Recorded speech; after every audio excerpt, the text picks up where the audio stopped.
హిందూ సాంప్రదాయంలో ఒక వ్యక్తి మరణించిన తర్వాత పిండప్రదానం అనే ముఖ్యమైన కర్మ చేస్తారు.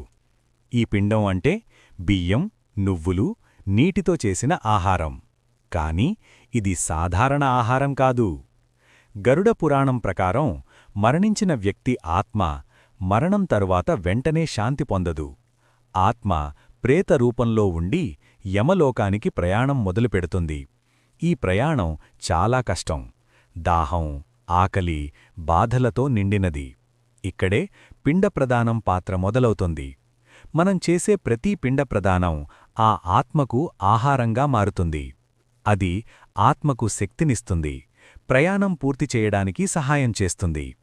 ఒకవేళ ఈ కర్మలు చెయ్యకపోతే ఆత్మ అసంతృప్తిగా ఉండి ప్రేతాత్మగా తిరుగుతుందని గ్రంథాలు చెబుతున్నాయి. అందుకే 10 రోజులు, 11వ రోజు, 12వ రోజు మరియు వార్షిక శ్రాద్ధాలు చేస్తారు.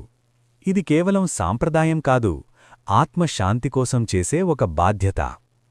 మనం చేసిన పిండప్రదానం మన వాళ్ల ఆత్మకు శాంతినిస్తుంది.